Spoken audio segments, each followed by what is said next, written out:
Hello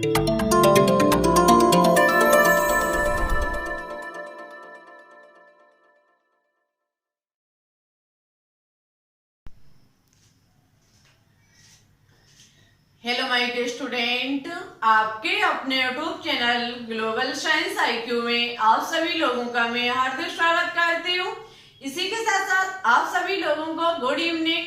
जैसा कि आप सभी लोगों को पता है, हम इवनिंग में 8 बजे के समथिंग एक 500 क्वेश्चंस की सीरीज चला रहे हैं, जिसकी ये क्लास नंबर 38 है, जिसमें आज हम आपके लिए एनसीईआरटी केमिस्ट्री से लिए हुए टॉप एमसीक्यू लेकर के आई हूँ, जो कि आपके एग्जाम के लिए मोस्ट इंपॉर्टेंट क्वेश्चन है।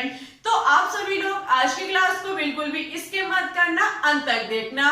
और आज की क्लास में आपको सरफेस केमिस्ट्री से भी क्वेश्चंस देखने को मिलेंगे, और इस टाइम हम आपको जो चैप्टर पढ़ा रहे हैं उसका नाम है सरफेस केमिस्ट्री। हम पहले भी बोल रखते हैं, आपको पहले भी बता चुके हैं कि जो हम आपको दोपहर में पढ़ाएंगे, जो कुछ भी टॉपिक हम दोपहर में आपको पढ़ाएंगे, उससे बनने वाले क्वेश्चन आपको इस 500 क्वेश्चंस की सीरीज में देखने को मिलेंगे। इससे आपकी यहाँ पर हो जाएगी प्रैक्टिस। आज की क्लास में आपको अवशोषण से क्वेश्चन देखने को मिलेंगे, अधशोषण से मिलेंगे, अधशोषण समतापी से बनने वाले क्वेश्चन आज की क्लास में देखने को मिलेंगे। तो आप सभी लोग यदि प्रैक्टिस करना चाहते हो अपने टॉपिक की, तो आज की क्लास को बिल्कुल इसके मत करना, अंत तक देखना। तो फिर चलिए टाइम ना वेस्ट करते हुए बात करते हैं आज की क्लास पर। उससे पहले यदि आप हमारे चैनल पर न्यू हो तो प्लीज इसे सब्सक्राइब करके बेल आइकन को प्रेस ऑल पर क्लिक कर लें। इससे हमारी अन्य आने वाली वीडियो के नोटिफिकेशन आप तक सबसे पहले पहुंच सकेंगे। चलिए बात करते हैं आज के फर्स्ट क्वेश्चन पर। आज का first question very important question कि उच्च दाब पर फ्रेंडलिक अधिशोषण, उच्च दाब पर फ्रेंडलिक अधिशोषण समताप समीकरण क्या है। देखो, हम आपको अधिशोषण समतापी प्लस फ्रेंडलिक अधिशोषण समतापी, जो कि फ्रेंडलिक नामक वैज्ञानिक के द्वारा सन 1909 ईस्वी में किया गया प्रयोग, जिससे अधिशोषण समतापी समीकरण प्राप्त किया गया, इसके बारे में हम आपको बहुत ही अच्छे से एंड बारीकी से जानकारी दे चुके हैं। हमने आपको जहां पर फ्रेंडलिक अधिशोषण समतापी समीकरण 3 से निकाला था, एक हमने उच्च दाब लिया, एक हमने निम्न दाब लिया और एक हमने मध्य दाब लिया। आपको पता है, जैसे कि कोई हमारा अधिशोषक है, यहाँ पर एक बात का विशेष ध्यान रखना, यदि अधिशोषण समतापी होगी, यदि अधिशोषण समताप होगा, तो जो हमारा अधिशोषण होना चाहिए, अधिशोषक, जो अधिशोषक होना चाहिए वो हमारा ठोस स्टेट, सॉलिड स्टेट में होना चाहिए, ठोस अवस्था में होना चाहिए। जबकि इस पर चिपकने वाले जो हमारे अधिशोष्य होने चाहिए, इस पर चिपकने वाले जो अधिशोष्य होने चाहिए, वो हमारी गैसीय अवस्था में होने चाहिए। किसमें होने चाहिए? गैसीय अवस्था में। हमने आपको कहा था इस प्रक्रम को करने के लिए जो तापमान होना चाहिए वो नियत होना चाहिए, जो टेम्परेचर होना चाहिए वो नियत होना चाहिए। तापमान पर यहाँ पर कोई भी परिवर्तन नहीं किया जाएगा। इस प्रक्रम को करने के लिए यदि परिवर्तन किया जाएगा तो किया जाएगा दाब में। किसमें किया जाएगा? दाब में, प्रेशर में। यहाँ पर लगातार क्या किया जाएगा? परिवर्तन किया जाएगा, चेंजिंग की जाएगी। कभी यहाँ पर निम्न दाब लिया जाएगा, तो कभी यहाँ पर उच्च दाब लिया जाएगा, तो कभी यहाँ पर मध्य दाब ले करके अधिशोषण समतापी समीकरण निकाले जाएंगे। तीनों ही हम आपको बहुत ही डिटेल से, बारीकी से बता चुके हैं। यदि अभी तक आपने टॉपिक वाली क्लास को अटेंड नहीं किया है, तो एक बार प्लेलिस्ट में जाकर के जरूर देख लें, क्योंकि इस टाइम हमारे द्वारा चलाया जा रहा है सरफेस केमिस्ट्री टॉप चैप्टर, आपके एग्जाम के लिए मोस्ट इंपॉर्टेंट एंड कीमती टॉपिक है। तो देखो, उच्च दाब की बात की जाए तो उच्च दाब पर जो x/m है, जो उच्च दाब पर जो आपको फॉर्मूला हम अभी आपको बता देते हैं, फ्रेंडलिक अधिशोषण समताप ने एक प्रयोग किया था। जो फ्रेंडलिक नामक वैज्ञानिक थे, उन्होंने प्रयोग के द्वारा एक समीकरण ज्ञात किया था, जो था x/m बराबर समानुपाती p/1/n। ये समीकरण फ्रेंडलिक नामक वैज्ञानिक के द्वारा प्रयोग किया गया था। ठीक है, बहुत ही इंपॉर्टेंट है, ये प्रयोग करके उन्होंने ज्ञात किया था। यहाँ पर यदि हम समानुपाती हटाएंगे तो नियतांक के रूप में k को जोड़ेंगे P1yn। यहाँ पर जब दाब में परिवर्तन किया जाएगा तो इस पर घातांक है। यदि हम उच्च दाब लेंगे तो यहाँ पर 1/n का जो मान होगा वो शून्य हो जाएगा। यदि उच्च दाब लेंगे तो 1/n का मान कितना हो जाएगा, शून्य हो जाएगा। जब यहाँ पर शून्य हो जाएगा तो x/m बराबर हमारा kp उस पर पावर कितना हो जाएगा, शून्य। शून्य का मतलब 1 होता है तो p 1 हो जाएगी हमारी। फॉर्मूला बचेगा x/m बराबर k। यही फॉर्मूला तो हमारा बचेगा। यदि हम इस k को हटा दें तो आपको पता है x/m समानुपाती किसके था, यहाँ पर k ये क्या है, एक नियत, ये नियतांक तो ही है, तो हमारा क्या हो जाएगा, नियत। x/m कभी हमारा नियत निकल के आ जाएगा कब, जब हम दाब को लेंगे उच्च दाब। तो इस क्वेश्चन का ऑप्शन नंबर ए जो होगा वो राइट होगा। यहाँ पर x/m बराबर नियतांक भी लिख के एग्जाम में दिया जा सकता है। आपको समझने का प्रयास करना पड़ेगा। हम आपको पहले भी बता चुके हैं कि कोई भी क्वेश्चन एग्जाम में टॉपिक से बाहर नहीं पूछा जाता है। यदि आपका टॉपिक कंप्लीट है, बिल्कुल पूरी तरीके से आपका तैयार है, तो एग्जाम में क्वेश्चन कोई भी चैप्टर से बाहर नहीं पूछा जाएगा। ओनली होता क्या है कि क्वेश्चन को थोड़े घुमा के लिख दिया जाता है। जब क्वेश्चन घुमा के लिखा जाता है तो आप समझने का आपको वहां कोशिश करनी पड़ेगी, प्रयास करना पड़ेगा कि इस क्वेश्चन को किस प्रकार से घुमाए गए। जैसे कि कभी कभी आप सवाल लगाते होंगे फिजिक्स में, तो आपने देखा होगा कहीं कहीं ऐसी चीजें हैं जो अलग से दे दी जाती हैं, कहीं ऐसी चीजें जो अलग से दे दी जाती है जिसका फॉर्मूले में कोई भी प्रयोग नहीं होना है, लेकिन बच्चे वहां पर क्या करते हैं, अटक जाते हैं, सोचते हैं कि इसका भी हमें कहीं ना कहीं मान रखना है, और जबकि उस मान का कोई भी मतलब नहीं होता है। ओनली आपको फंसाने के लिए दिया जाता है, बच्चों को भड़काने के लिए दिया जाता है। तो यदि आपको इस चीज के बारे में जानकारी है, क्वेश्चन किसी भी प्रकार से घुमा के एग्जाम में दे दिया जाए, आप 101% उस क्वेश्चन को सॉल्व करके आ सकते हैं। चलिए बात करते हैं नेक्स्ट क्वेश्चन पर। नेक्स्ट क्वेश्चन है, निम्न में से कौन सा अवशोषण का उदाहरण है। वेरी वेरी इंपॉर्टेंट ये क्वेश्चन कि निम्न में से कौन सा अवशोषण का उदाहरण है। अवशोषण के बारे में आपको पता होगा, हम फिर से एक बार बता देते हैं। जैसे कि ये कोई हमारी वस्तु है, ये कोई हमारी वस्तु है, ठीक है।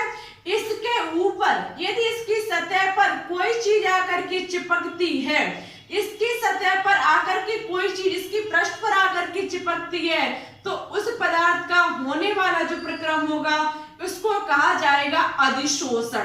क्या कहा जाएगा, अधिशोषण, ठीक है। यदि बाहर से आया हुआ कोई भी पदार्थ इसके आंतरिक भाग में भी पहुंच जाता है तो इस प्रक्रम को कहा जाएगा अवशोषण। क्या कहा जाएगा, अवशोषण। चलिए हम थोड़ा और समझा देते हैं इस चीज के बारे में। हम कई एक बार इस चीज को इसी माध्यम से आपको समझा चुके हैं और समझाते भी रहेंगे जब तक आपके समझ में नहीं आएगा। इस प्रकार से क्वेश्चन देखने को मिलेंगे तो हम इसी डिस्ट्रिक्ट का प्रयोग करेंगे और आपको बताएंगे कि अवशोषण और अधिशोषण कैसे होता है। देखो हम कई एक बार बता चुके हैं, आज फिर से बता देते, शायद आपको ध्यान ना हो। देखो हमने आपको कहा था कि जैसे कि ये हमारा कोई स्पंज है, ठीक है, ये मान लेते हमारा स्पंज है। यदि हम इस स्पंज के माध्यम से इस बोर्ड को साफ करें, जैसे कि हमने 38 साफ किया, ठीक है, ये 38 यदि हमने साफ किया तो ये इसकी सतह पर आकर के चिपक गया। यदि हम इसे तोड़ कर देखें, क्योंकि तोड़ तो नहीं सकते, यदि हम तोड़ेंगे तो ये हमारा खराब हो जाएगा, ठीक है। यदि हम देखते हैं, यदि हमने इसे साफ किया तो ये इसकी सतह पर आकर के चिपक गया। अंदर इसके भाग में कुछ भी इस मार्कर, ये मार्कर जो है जो हमने साफ किया, ये इसके अंदर नहीं जाएगा, इसकी सतह पर चिपक जाएगा। इसी स्पंज पर हम क्या करें, बाहर से ले आए वाटर और इस पर डाल दें। जब हम इस पर वाटर को डालेंगे तो आप इसे खोलकर देखना, अंदर ये गीला हो जाएगा। कैसा हो जाएगा, गीला हो जाएगा। मीन्स यहाँ पर जल का जो हुआ वो हमारा अवशोषण हुआ। जबकि हमने ये बोर्ड को साफ किया तो ये मार्कर से लिखी हुई चीज का क्या हुआ, यहाँ पर अधिशोषण। जब बाहर से आई हुई कोई चीज इसकी सतह पर आकर के चिपक जाती है, इसको कहा जाता है अधिशोषण। और जबकि बाहर से आई हुई कोई भी चीज किसी वस्तु के अंदर, जिसे कहा जाता है स्थूल, क्या कहा जाता है, स्थूल पर आकर के चिपक जाती है, स्थूल तक पहुंच जाती है, ऐसे प्रक्रम को कहा जाता है अवशोषण। ठीक है, आई होप आपको क्लियर हो चुका होगा।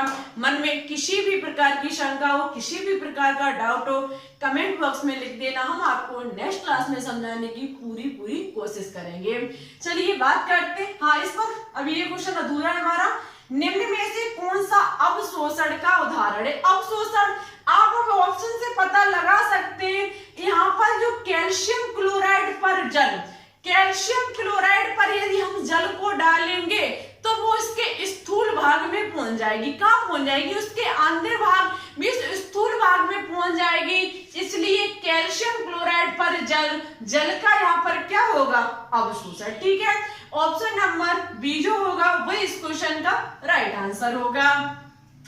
नेक्स्ट क्वेश्चन है, अधिशोषण में, अधिशोषण में निकाय की डेल्टा एस ऋणात्मक होती है, निकाय की एंथैल्पी में कमी होती है, प्रक्रम के लिए टी डेल्टा एस ऋणात्मक होता है, उपरोक्त में से सभी। शायद आपको इस क्वेश्चन का ऑप्शन भी पता होगा, इससे रिलेटेड क्वेश्चन हम एक साथ करा भी चुके हैं और हम आपको ये चीज बहुत ही डिटेल से टॉपिक में भी पढ़ा चुके हैं। चलिए हम फिर बता देते हैं, कोई बात नहीं, शायद आपको याद ना हो और थोड़ा और बता देंगे तो आपका और अच्छे से क्लियर हो जाएगा। देखो, अधिशोषण में निकाय की डेल्टा एस ऋणात्मक होता है। आपको पता है डेल्टा एस को कहा जाता है एंट्रोपी। क्या कहा जाता है, डेल्टा एस बराबर होता है एंट्रोपी, और एंट्रोपी का मतलब होता है फैलाव का मापक। एंट्रोपी का मतलब क्या होता है, फैलाव का मापक। आपको पता है, हम आपको वही फिर से उदाहरण लेते हैं, जैसे कि वायुमंडल में घूम रहे धूल के कण, वायुमंडल में घूम रहे धूल के कण का फैलाव अधिक होगा यदि वायुमंडल में घूम रहे कण किसी कार पर आकर के चिपक जाते हैं उससे। कोई भी यदि कण, वायुमंडल में कोई भी गैस घूम रही है, नीचे पड़ी हुई वस्तु पर वो आकर के चिपक जाती है, उसका जो फैलाव होता है वो कम हो जाता है, जबकि जब वो वायुमंडल में घूम रही थी तो वो उसका फैलाव जो था वो अधिक था। तो फैलाव का मापक यहाँ पर आकर के अधिशोषण जब होता है, अधिशोषण का मतलब कोई किसी चीज से चिपकेगा आकर के, अधिशोषण होगा, उस चीज की एंट्रोपी जो होगी, डेल्टा एस जो होगा वो कैसा हो जाएगा, कम हो जाएगा। जब यहाँ पर फैलाव कम हो जाएगा तो डेल्टा एस हमारा कैसा हो जाएगा, ऋणात्मक। कैसा हो जाएगा, ऋणात्मक। तो अधिशोषण के लिए ये चीज हमारी बिल्कुल सही लिखी हुई है। नेक्स्ट है, निकाय की एंथैल्पी में कमी आती है, बिल्कुल आती है। जैसे कि कोई भी हमारा ये अधिशोषक पदार्थ है, इससे आकर के कोई भी अधिशोषक चीज आकर के चिपकेगी। आपको पता है दो वस्तुओं के बीच होने वाले आकर्षण से एनर्जी जो होती है वो बाहर निकलती है। यहाँ से जब ऊर्जा बाहर निकलेगी, कहने वाला प्रक्रम जो होगा वो ऊष्माक्षेपी प्रक्रम होगा। जब किसी भी निकाय से ऊष्मा बाहर निकलती है बेटा, तो वहां पर जो ऊष्मा जब बाहर निकलती है तो ऐसे प्रक्रम को ऊष्माक्षेपी प्रक्रम कहा जाता है। और जब ऊष्मा बाहर निकलेगी तो इसकी एंथैल्पी का मतलब क्या होता है, एनर्जी। उसके एनर्जी में जो आएगी वो क्या आएगी, कमी, मींस ऋणात्मक। ठीक है, एंथैल्पी जो होगी वो ऋणात्मक आएगी। ये भी पॉइंट स्टूडेंट बिल्कुल सही लिखा हुआ है। नेक्स्ट पॉइंट कहता है कि प्रक्रम के लिए टी डेल्टा एस ऋणात्मक होता है, बिल्कुल होता है। ये प्रक्रम के लिए टी डेल्टा एस का मान भी ऋणात्मक होता है। जब आप पढ़ोगे जाकर के, क्या जब हमने आपको एक फॉर्मूला निकाल के बताया था, वो फॉर्मूला था डेल्टा जी बराबर माइनस की डेल्टा एच प्लस की टी डेल्टा एच। ठीक है, डेल्टा जब टी डेल्टा एच ऋणात्मक है तो जब डेल्टा एस ऋणात्मक है तो टी डेल्टा एस भी कैसा होगा, ऋणात्मक होगा। ठीक है, तो उपरोक्त में से सभी बिल्कुल, अधिशोषण में ये तीनों ही चीज हमारी सही है। उपरोक्त में से सभी, ऑप्शन नंबर डी जो होगा वो इस क्वेश्चन का राइट आंसर होगा। नेक्स्ट क्वेश्चन है, भौतिक अधिशोषण के लिए निम्न में से कौन सी दशा अनुकूलतम नहीं है। भौतिक अधिशोषण के लिए निम्न में से कौन सी दशा अनुकूलतम नहीं है। उच्च दाब, ऋणात्मक डेल्टा एच, अधिशोष का उच्च क्रांतिक ताप या फिर उच्च ताप। तो देखो भौतिक अधिशोषण के लिए उच्च ताप अनुकूलतम नहीं है, जबकि रासायनिक अधिशोषण के लिए जितना अधिक टेम्परेचर होगा होने वाली क्रिया उतनी ही अच्छी होगी। मीन्स भौतिक अधिशोषण के लिए उच्च ताप जरूरी बिल्कुल भी नहीं है, उच्च ताप इसके लिए अनुकूलतम नहीं माना जाएगा। ठीक है, आई होप आपको ये सभी क्वेश्चन समझ में आ चुके होंगे। इसी के साथ साथ क्वेश्चन समझ में आए तो प्लीज एक बार हमारी वीडियो को अपने दोस्तों के साथ शेयर जरूर करें। ठीक है, यदि शेयर करोगे इस पर अन्य स्टूडेंट भी जुड़ेंगे और जितनी स्टूडेंट की यहाँ पर संख्या होगी पढ़ने में मजा उतना ही ज्यादा आएगा। ठीक है, तो फिर चलिए बात करते हैं आज के नेक्स्ट क्वेश्चन पर। चलिए बात करते हैं नेक्स्ट क्वेश्चन पर। नेक्स्ट क्वेश्चन है, ट्राइटियम का निर्माण किस विधि द्वारा किया जाता है? ट्राइटियम का निर्माण किस विधि के द्वारा किया जाता है? आपको पता है हाइड्रोजन के 3 समस्थानिक होते हैं, प्रोटियम, ड्यूटेरियम और ट्राइटियम।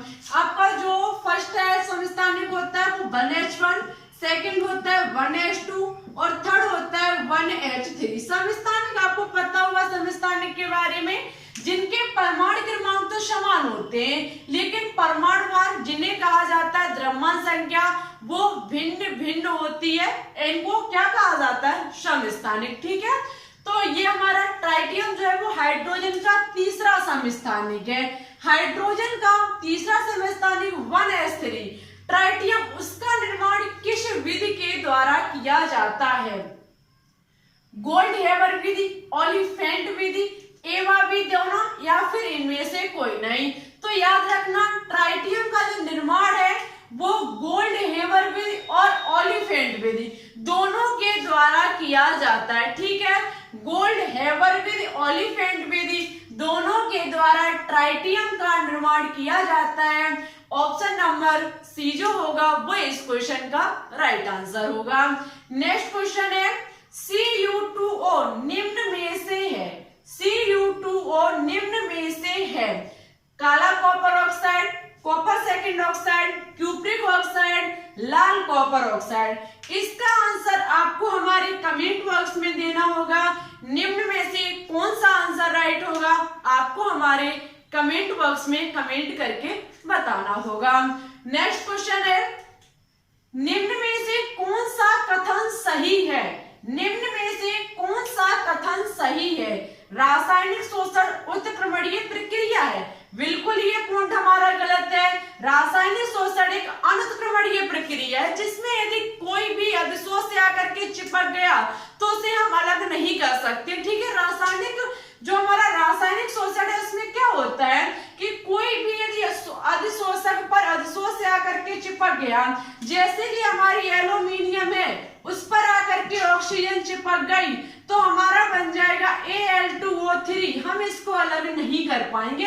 मीन्स ये हमारी अनुत्क्रमणीय अवक्रिया है। ठीक है, नेक्स्ट पॉइंट है, रासायनिक शोषण निम्न ताप पर तीव्र होता है, बिल्कुल गलत है। भौतिक अवशोषण हमारा होता है निम्न ताप पर, जबकि रासायनिक जो हमारा अवशोषण है वो उच्च ताप पर तीव्र होता है। नेक्स्ट पॉइंट है, रासायनिक शोषण गैस की प्रकृति पर निर्भर करता है, बिल्कुल ये करेक्ट हमारा लिखा हुआ है। जो रासायनिक अवशोषण होता है वो गैस की प्रकृति पर निर्भर करता है। इस क्वेश्चन का ऑप्शन नंबर सी जो होगा वो राइट आंसर होगा। चलिए बात करते हैं नेक्स्ट क्वेश्चन पर। उसके साथ साथ आज की वीडियो अच्छी लगे तो प्लीज इसे लाइक करना बिल्कुल भी ना भूलें। चलिए बात करते हैं नेक्स्ट क्वेश्चन पर। चलिए बात करते हैं नेक्स्ट क्वेश्चन पर। नेक्स्ट क्वेश्चन है बहुत ही इंपॉर्टेंट क्वेश्चन, ओलियम है। देखो ये भी क्वेश्चन बहुत ही इंपॉर्टेंट क्वेश्चन है और इसे बहुत ही बारीकी से देखना। ओलियम है कैस्टर ऑयल, ऑयल ऑफ बेट ऑयल, सदरूप H2SO4 या फिर इनमें से कोई नहीं। तो देखो याद रखना ओलियम जो है वो ना तो कैस्टर ऑयल है, ना ही ऑयल ऑफ बेट ऑयल है और ना ही सदरूप H2SO4 है। तो इस क्वेश्चन का आंसर जो होगा वैसे तो इनमें से कोई नहीं। ऑप्शन नंबर डी जो होगा वो राइट आंसर होगा। तो फिर क्वेश्चन उठता है कि ओलियम है क्या। जब ओलियम कैस्टर ऑयल भी नहीं है, ऑयल ऑफ पेट्रोल भी नहीं है, सदरुम H2SO4 भी नहीं है, तो फिर है क्या। तो देखो हम आपको बहुत ही अच्छी से बताते हैं कि जब हम सांद्र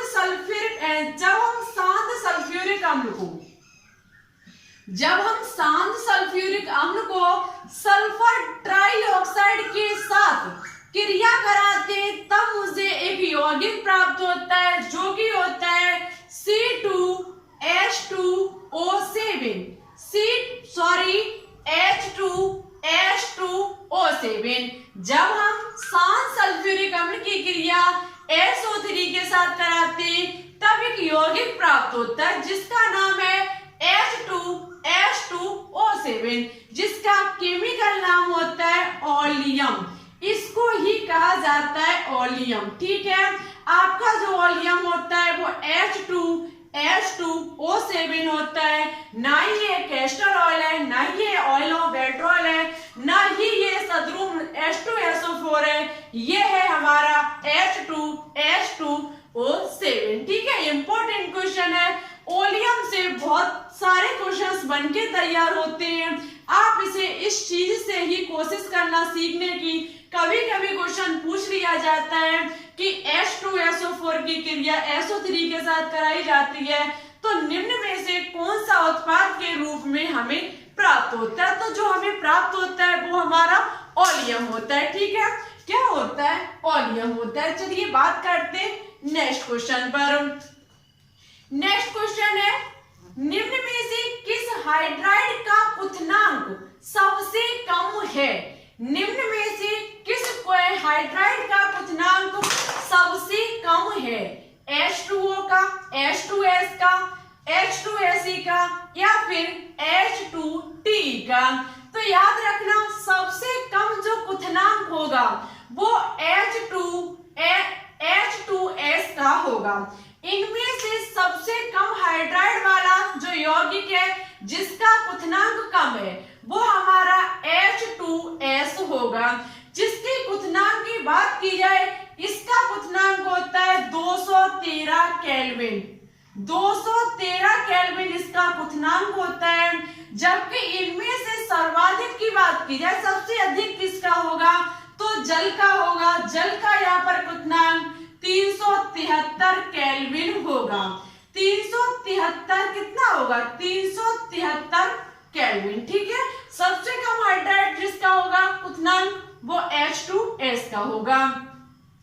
निम्न आगे क्वेश्चन है, ऑक्सीजन अणु प्रदर्शित करता है। ऑक्सीजन अणु प्रदर्शित करता है अनुचुंबकत्व, प्रतिचुंबकत्व, लोह चुंबकत्व या फिर फेरी चुंबकत्व। तो याद रखना जो ऑक्सीजन अणु होते हैं वो अनुचुंबकत्व प्रदर्शित करते हैं। अब क्वेश्चन उठता है कि ये अनुचुंबकत्व ही क्यों प्रदर्शित करते हैं। तो आपको पता होगा कि ऑक्सीजन के वायतन कक्ष में उपस्थित होते हैं अयुग्मित इलेक्ट्रॉन। ऑक्सीजन के वायतन कक्ष में उपस्थित होते हैं अयुग्मित इलेक्ट्रॉन, और जिनके वायतन कक्ष में अयुग्मित इलेक्ट्रॉन उपस्थित होते हैं ऐसे एलिमेंट को क्या कहा जाता है, अनुचुंबकीय। ठीक है, ऐसे एलिमेंट हमारे अनुचुंबकीय एलिमेंट होते हैं जो कि जिनके वायतन कक्ष में अयुग्मित इलेक्ट्रॉन पाए जाते हैं। चलिए बात करते हैं आज के नेक्स्ट और लास्ट क्वेश्चन पर। निम्न में से कौन सा कथन असत्य है।